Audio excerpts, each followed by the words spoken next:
میرے محترم بزرگوں اور بھائیوں، میں تو آج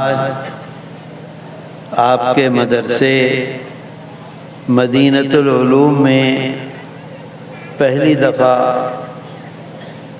حاضر ہوا آیا۔ آپ کے محتمم صاحب، آپ کے نوجوانوں نے، آپ کے علماء نے جو میرے ساتھ معاملہ کیا، بہت مجھے خوشی اور بہت دل سے دعا نکلی، اللہ تعالیٰ ان کے اس عمل کو قبول کر لے۔ الحمدللہ مدرسے سے ہمارا مضبوط تعلق ہے اور ہم لوگ اس وقت مدرسے کی آواز پر یہاں آئے ہیں اور علماء کی باتیں سن رہے ہیں۔ صرف سننے کے لیے نہیں آئے ہیں، بلکہ جو کچھ ہم سے کہا جائے گا اس پر ہم عمل کی کوشش بھی کریں گے۔ ایسا ہوگا؟ ایک آپ سے یہ گزارش ہے کہ درمیان میں موبائل پر بات کرنے کا مطلب یہ ہے کہ وہ آدمی اس کی کوشش کر رہا ہے کہ کوئی اچھی بات نہ آئے اور نہ پہنچے، کیونکہ مقرر کے سامنے اگر کوئی آدمی موبائل پر گفتگو کرے گا، آپ میرے سامنے بیٹھے ہوں اور میں آپ کے سامنے بیٹھ کر موبائل پر بات کرنے لگوں، آپ پھر کچھ بول سکیں گے؟ بتائیے، آپ کا ذہن حاضر رہے گا؟ جی، آپ کیا سوچیں گے کہ بھئی میں بیکار ہی بول رہا ہوں، ان کو تو کوئی دلچسپی ہے نہیں۔ تو وہ تمام لوگوں کے لیے مصیبت بن جاتا ہے ماں بولنے والے کے۔ میرے دوستو، کل میں آیا اڑیسہ، مدرسوں میں بھی گیا، جلسوں میں بھی شریک ہوا، علماء سے بھی ملاقات ہوئی، عوام سے بھی ملاقات ہوئی۔ اللہ، میں نے یہ دیکھا بہت غور سے کہ ہماری زندگی، ہمارے اعمال، ہمارا کام ایسا نہیں ہے کہ ہماری زندگی کو دیکھ کر کوئی غیر مسلم، کوئی اسلام دشمن، کوئی اسلام سے دور رہنے والا ہماری زندگی کو دیکھ کر یہ فیصلہ کرے کہ اسلام، مسلمان بہت اچھے لوگ ہیں اور اسلام بہت اچھا مذہب ہے۔ بتائیے، ہماری زندگی ایسی ہے؟ بولیے، سچ بولیے۔ ہمیں دیکھ کر کوئی یہ فیصلہ کرتا ہے کہ مسلمان بہت اچھے لوگ ہیں، اسلام بہت اچھا مذہب ہے، ہمیں مسلمانوں سے قریب ہونا چاہیے، ہمیں ان سے محبت رکھنی چاہیے، ہمیں ان سے تعلق رکھنا چاہیے، ہمیں ان کے کام آنا چاہیے؟ ایسا ہوتا ہے؟ بازاروں میں ہماری دکانیں ہیں، ہمارے ساتھ 20-20 سال سے دوسرے لوگ کام کرتے ہیں، فیکٹریوں میں ہم کام کرتے ہیں، بازاروں میں ہم بزنس کرتے ہیں، کھیتوں میں ہم کام کرتے ہیں۔ 20 سال میں آج تک جو ہمارا پڑوسی ہے وہ ہم سے قریب ہوا؟ بتائیے کیوں؟ اللہ کے رسول صلی اللہ علیہ وسلم ہندوستان میں جگہ جگہ میں نے دیکھا ہے اور میں نے سنا ہے، حضرت تمیم داری رضی اللہ عنہ، ان کی ایک مزار بھی ہے مدراس میں، ان کے بارے میں بنگلہ دیش میں بھی سنا، چاٹگام میں بھی سنا، مدراس میں بھی سنا، اس علاقے میں بھی سنا کہ حضرت تمیم داری رضی اللہ عنہ چین جاتے ہوئے ہندوستان کے اس علاقے سے گزرے۔ 1400 سال پہلے گزرے، آج تک لوگوں کے ذہنوں میں ان کا نام ہے، آج تک لوگ ان کے سلسلے میں گفتگو کرتے ہیں، بات کرتے ہیں۔ وہ بھی تو ہماری طرح سے انسان تھے، وہ بھی تو ہماری طرح تھے، نماز پڑھتے تھے، روزہ رکھتے تھے، لوگوں سے ملتے تھے، لیکن آخر سبب کیا ہے کہ 1400 سال ہو گئے آج تک لوگ ان کے نام کو بھی یاد رکھتے ہیں۔ میں ابھی بنگلہ دیش گیا تھا، جگہ جگہ حضرت تمیم داری رضی اللہ عنہ کا نام لوگ لیتے تھے۔ مدراس گیا، ایک جگہ لوگ لے کر چلے گئے 60-65 کلومیٹر دور کہ دیکھو یہ قبر ہے حضرت تمیم داری رضی اللہ عنہ کی۔ اس کا مطلب یہ ہے کہ اللہ کے رسول صلی اللہ علیہ وسلم جو دین، جو زندگی، جو اعمال، جو احکامات ہمارے پاس لے کر آئے تھے، ہم نے ان تمام احکامات کو بھلا دیا۔ اپنی مرضی کا ہے، اپنی مرضی کا دین ہے، ہمیں یہ کام کرنا ہماری مرضی ہے۔ قرآن کیا کہتا ہے، حدیث کیا کہتی ہے، آقا نے کیا فرمایا، نہیں، اس پر کوئی توجہ نہیں۔ بتائیے غلط کہہ رہا ہوں؟ بولو ایسا ہے کہ نہیں ہے؟ یہ ہماری کامیابی ہے۔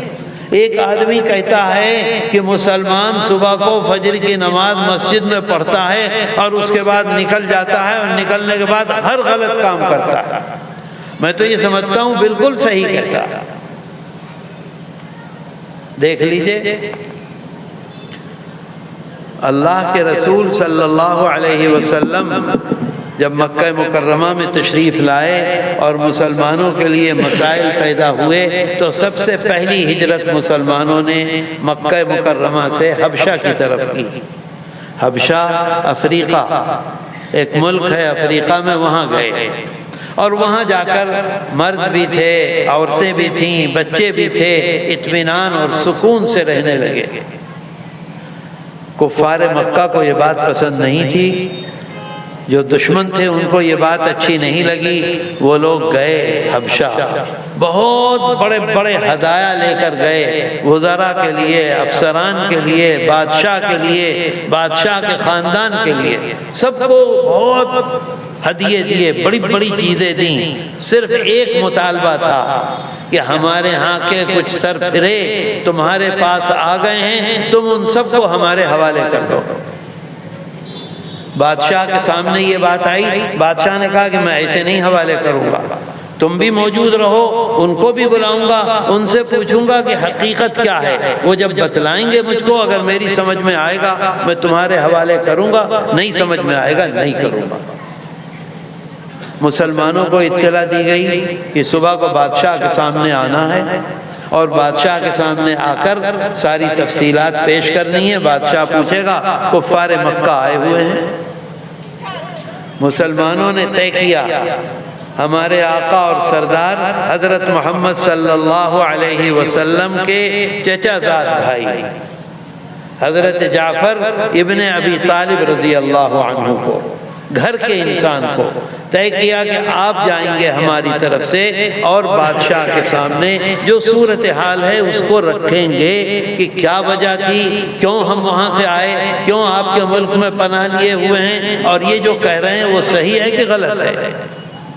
بات آ رہی ہے سمجھ میں؟ نہیں سمجھ میں آ رہی؟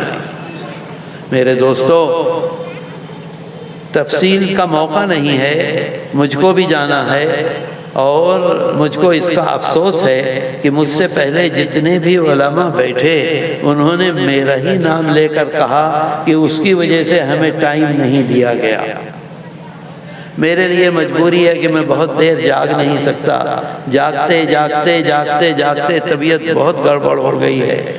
میں نے محتمم صاحب سے گزارش کی تھی کہ مجھ کو 9 بجے ٹائم دے دیں، 9 کے 9:20 ہو گئے، یہ کہتے تھے 10 بجے۔ بہرحال آئے حضرت جعفر طیار رضی اللہ عنہ، بادشاہ نے پوچھا تو انہوں نے جو حالات بتلائے وہ حالات آپ کے سامنے عرض کروں۔ انہوں نے کہا کہ بادشاہ سلامت، ہماری حالت یہ تھی کہ ہم بت پوجتے تھے، مردار کھاتے تھے، جھوٹ بولتے تھے، امانت میں خیانت کرتے تھے، خونی رشتوں کو توڑتے تھے، جو ہمارا پڑوسی ہوتا تھا اسے برباد کرتے تھے، اگر ہم طاقتور ہیں اور ہمارا پڑوسی یا ہمارا رشتہ دار کمزور ہے تو ہم اسے کھا جاتے تھے، ختم کر دیتے تھے۔ سمجھ رہے ہیں بات کو؟ کیا کیا باتیں کہیں؟ بولو، بت پوجتے تھے، نمبر 2 مردار کھاتے تھے، نمبر 3 ہمیں اپنے رشتہ داروں کا کوئی خیال نہیں تھا، جو خونی رشتہ دار ہیں اس رشتے کو ہم کاٹتے تھے، توڑتے تھے۔ ہمارے ہمسائے، ہمارے پڑوسی، ہمارے ساتھ جو لوگ رہنے والے ہیں ان کو ہمیشہ نقصان اور برباد کرتے تھے، اور اگر کوئی کمزور ہے اور ہمیں طاقت دے دی ہے اللہ نے تو ہم اس کو بالکل نیست و نابود کر دیتے تھے۔ مجھے بتاؤ، ناراض مت ہو، بالکل آپ مجھے یہ بتلائیے، کیا خونی رشتوں کا آج ہمیں لحاظ ہے؟ کیا آج ہمیں پاس ہے؟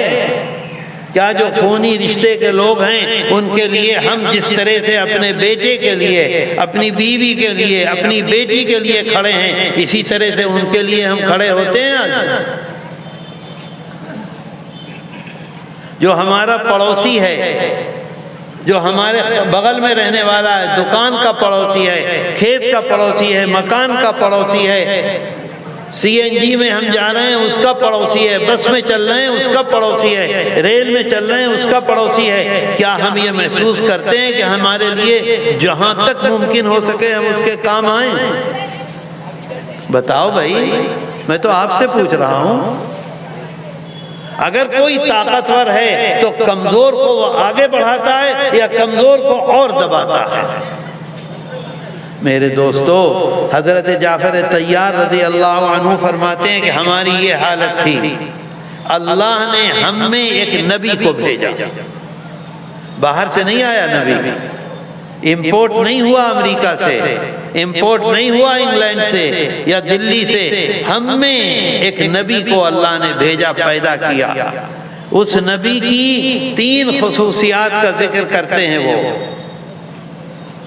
3 خصوصیات کا۔ آج اگر کوئی ابھی نعت پڑھنے لگے تو ہم میں ہر ایک جھومنے لگے گا، اگر بچہ نعت پڑھتا ہوگا تو اس کے اوپر نوٹ کی بارش کرنے لگیں گے، واہ واہ کرنے لگیں گے، لیکن ہمارا دل اللہ کے رسول کی محبت سے خالی ہے، بالکل اس پر عمل کرنے کے لیے ہم تیار نہیں ہیں۔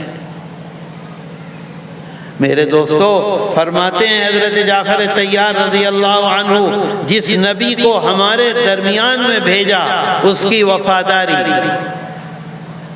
نمبر 1 کیا فرمایا؟ بولو، وفاداری۔ نمبر 2 فرماتے ہیں صداقت، سچائی۔ آج کوئی مسلمان یہاں بیٹھا ہوا یہ دعویٰ نہیں کر سکتا کہ اس 1 سال میں اس نے کتنے جھوٹ بولے ہیں، کتنے لوگوں کے ساتھ بے وفائی کی ہے، کتنے لوگوں کو نقصان پہنچایا ہے، کتنے لوگوں کے ساتھ منافقت کی ہے، کتنے لوگوں کو تکلیف اور نقصان پہنچانے کی سازشیں کی ہیں۔ اللہ کے رسول صلی اللہ علیہ وسلم کے بارے میں فرماتے ہیں، وفاداری بچپن کی، نوجوانی کی، جوانی کی، نبوت سے پہلے کی، نبوت کے بعد کی۔ ہم جانتے ہیں ان کی وفاداری، ہم جانتے ہیں کبھی جھوٹ بولا ہی نہیں، کوئی تصور ہی نہیں کر سکتا۔ کفار مکہ نے ان کا نام رکھا صادق، کفار مکہ نے، دشمنوں نے ان کا نام رکھا امین۔ آج ہمارے بارے میں دعوے کے ساتھ کوئی یہ کہہ سکتا ہے کہ یہ مسلمان ہے اس وجہ سے کبھی جھوٹ نہیں بولے گا؟ بتاؤ، بولو نا، بولتے کیوں نہیں ہو؟ کوئی یہ دعویٰ کر سکتا ہے کہ یہ مسلمان ہے کبھی بے وفائی نہیں کرے گا؟ کوئی دعویٰ کر سکتا ہے کہ یہ مسلمان ہے، امانت دار ہے، کبھی بے ایمانی نہیں کرے گا؟ میرے دوستو، کیا فائدہ ہے اسی زندگی سے؟ اور وہی زندگی ہے کہ آج تباہی، بربادی، بے عزتی، ہر طرح کی بربادی آج ہمارے مقدر میں لکھ دی گئی ہے۔ تین چیزیں فرمائیں، ان کی وفاداری، ان کی صداقت اور ان کی امانت ہمارے سامنے ہے۔ ایک انسان کے اندر اگر یہ تینوں چیزیں موجود ہیں تو اس سے اعلیٰ کوئی انسان نہیں ہو سکتا۔ حضرت خواجہ اجمیری رحمۃ اللہ علیہ ہمارے ملک میں آئے۔ کہاں سے آئے کوئی نہیں جانتا تھا اس وقت، لیکن ان کے اندر یہ تینوں خصوصیات تھیں، جہاں بیٹھ گئے وہیں دنیا ان کے چاروں طرف جمع ہو گئی۔ بادشاہ دشمن، فوج دشمن، عوام دشمن، بیٹھ گئے۔ ان کے اندر وفاداری تھی، ان کے اندر سچائی تھی، ان کے اندر امانت داری تھی۔ دیکھ لیجئے آج کیا حال ہے اور ہماری کیا حالت ہے۔ میرے دوستو، میں تو مفتی شہاب الدین سے اب نہیں بتاؤں گا وہ بات، اس لیے ہمیں سوچنا چاہیے کہ ہم کہاں جا رہے ہیں، کیا ہو رہا ہے۔ کیا ہمیشہ اس دنیا میں رہیں گے؟ کیا ہمیں اس دنیا سے جانا نہیں ہے؟ اور جائیں گے تو جو کچھ ہم نے کیا ہے کیا اس کا جواب نہیں دینا ہے؟ بتاؤ، بولتے کیوں نہیں؟ دینا ہے کہ نہیں دینا؟ کیا جواب دیں گے؟ کیا جواب دیں گے؟ فرماتے ہیں حضرت جعفر طیار رضی اللہ عنہ، تین صفات، وفاداری، صداقت اور امانت ہمارے سامنے ہیں۔ انہوں نے ہمیں حکم فرمایا۔ پہلا کیا حکم دیا؟ بولو، پہلا کیا حکم دیا؟ ایک اللہ کی عبادت کرو۔ انہوں نے پہلی بات بتلائی تھی، بت پوجتے تھے۔ پہلا حکم یہ دیا، ایک اللہ کی عبادت کرو۔ سمجھ گئے بات؟ اور دوسرا کیا دیا؟ دوسرا فرماتے ہیں رشتہ داری، خونی رشتہ داری جن کے ساتھ ہے ان کے ساتھ بہترین معاملہ کرو۔ خونی رشتہ داری کس کے ساتھ ہے ہماری؟ بتاؤ، کس کے ساتھ ہے؟ بولتے کیوں نہیں ہو؟ کس کے ساتھ ہے؟ اولاد اور ماں نے جو پیدا کیا ہے وہ ہمارا خونی رشتہ دار نہیں ہے؟ باپ نے جو پیدا کیا ہے وہ خونی رشتہ دار نہیں ہے؟ اولاد تو بعد میں آئے گی۔ میرے دوستو، اللہ قرآن میں اعلان کرتا ہے، قُلْ تَعَالَوْا أَتْلُوا مَا حَرَّمَ رَبُّكُمْ عَلَيْكُمْ۔ اے پیغمبر، آپ اعلان کہیے کہ آؤ آؤ آؤ، میں تم کو سناؤں، میں تم کو بتلاؤں کہ اللہ نے کیا کیا چیزیں ہم پر حرام کی ہیں۔ قُلْ تَعَالَوْا أَتْلُوا مَا حَرَّمَ رَبُّكُمْ عَلَيْكُمْ۔ آؤ، ہم کو بلا رہا ہے اللہ، آپ کو بلا رہا ہے اللہ۔ قیامت تک ایک ایک اس آدمی کو جو اللہ پر ایمان رکھتا ہے اس کو بلا رہا ہے، اور کہتا ہے کہ آپ کہیے لوگوں کو بلا کر کہ اللہ نے تمہارے اوپر کیا کیا چیزیں حرام کی ہیں وہ تمہیں بتلاؤں۔ شراب حرام ہے یا حلال ہے؟ بولو، چوری حلال ہے کہ حرام ہے؟ سور کھانا حرام ہے کہ حلال ہے؟ اللہ کے رسول صلی اللہ علیہ وسلم فرماتے ہیں کہ اللہ کہتا ہے قرآن میں کہ آؤ، نمبر ایک کیا؟ اللہ تشرکوا بہ شیئا۔ نمبر ایک بات یہ ہے کہ اللہ نے حرام کیا ہے کہ کوئی انسان کسی بت کو پوجے، کسی بت کے سامنے ماتھا ٹیکے، کسی بت کو یہ سمجھے کہ یہ ہمارا خدا ہے، یہ ہمیں نفع اور نقصان پہنچا سکتا ہے۔ نمبر ایک۔ اور نمبر دو، وَبِالْوَالِدَيْنِ إِحْسَانًا۔ اور اللہ نے ہمیں حکم دیا ہے کہ اپنے ماں باپ کے ساتھ بہترین احسان کرو۔ احسان بھی معمولی احسان نہیں، جو سب سے اعلیٰ اونچا احسان ہو سکتا ہے وہ اپنے ماں باپ کے ساتھ کرو۔ اس کا مطلب یہ ہے کہ اگر ان کے ساتھ معاملہ خراب کرو گے تو یہ تمہارے لیے حرام ہے۔ سمجھے بات کو؟ آج ہماری حالت کیا ہے بتاؤ؟ ماں کے ساتھ ہمارا کیا معاملہ ہے؟ باپ کے ساتھ ہمارا کیا معاملہ ہے؟ جو اللہ قرآن میں کہتا ہے کہ حرام ہے، حرام ہوگا تمہارے لیے، کیونکہ اللہ اعلان کرتا ہے تعالوا اتلوا ما حرم ربکم علیکم۔ میرے دوستو غور کرو، ماں کا دل دکھایا ہے کیا ہوگا؟ باپ کا دل دکھا رہے ہیں کیا ہوگا؟ روزانہ دکھا رہے ہیں، روزانہ دکھا رہے ہیں، روزانہ دکھا رہے ہیں، کیا کامیابی ملے گی؟ دیکھ لو آج کیا حالت ہے۔ بازار میں چلے جاؤ کیسے بے عزت ہوتے ہو، ڈی سی آفس میں چلے جاؤ کیا حالت ہوتی ہے، بس میں جا کے بیٹھ جاؤ دیکھو کیا ہوتا ہے، ٹرین میں جاؤ دیکھو کیا ہوتا ہے۔ کیوں ہے ایسا؟ میرے دوستو غور کیجئے کیا ہے، کہاں جا رہے ہیں ہم؟ آج ہندوستان میں ابھی ایک صاحب تقریر کر رہے تھے، کہہ رہے تھے مدرسوں پر یہ ہے فلاں۔ ارے بھئی ہمارا کیا حال ہے، ہم کہاں جا رہے ہیں؟ دنیا میں کوئی مذہب ایسا نہیں ہے جو اس طرح سے حکم دیتا ہو۔ اللہ نے ہمیں پیدا کیا ہے، اللہ نے اس مذہب کو اپنے محبوب کے پاس حضرت جبریل امین کے ساتھ بھیجا ہے، جس طرح سے ہماری فطرت ہے اس کے مطابق ہمارا مذہب ہے۔ ہمارے اوپر سب سے بڑا احسان ہماری ماں کا ہے، ہمارے اوپر سب سے بڑا احسان ہمارے باپ کا ہے۔ دیکھ لو گھر میں باپ اگر بیٹے کو آواز دیتا ہے صبح کو بیٹا، اور بیٹا کنگھی کر کے تیل لگا کے شرٹ پینٹ پہن کے ہاتھ میں سائیکل پکڑ کے نکلتا ہے، اور باپ کہتا ہے بیٹا بیٹا، یا تو سنے گا نہیں یا کہے گا تمہارا کام ہی یہ ہے کہ بیٹا بیٹا کرتے رہتے ہو، اور وہاں سے نکلے گا اور ہوٹل پہ جا کے 4 گھنٹے اپنے دوستوں کے ساتھ باتیں بنائے گا۔ بتاؤ ایسا ہے کہ نہیں ہے؟ گھر میں بوڑھی ماں ہو گئی ہے، دماغ خشک ہو گیا ہے، اسے معلوم نہیں ہے کس وقت کیا بولنا ہے۔ سب سے زیادہ بے عزت بے حیثیت وہ بوڑھی ماں ہے جس نے سب سے زیادہ مصیبت جھیلی ہے 9 مہینے۔ بتاؤ ہے کہ نہیں ہے؟ تو میں تو حضرت جعفر طیار رضی اللہ عنہ کی بات بتلا رہا تھا، بات دوسری طرف چلی گئی۔ فرماتے ہیں کہ انہوں نے ہمیں حکم دیا ایک خدا کی عبادت کرو، دوسرا حکم دیا اپنے خونی رشتہ داروں کے ساتھ بہترین معاملہ کرو، تیسرا حکم دیا ہمیشہ سچ بولو،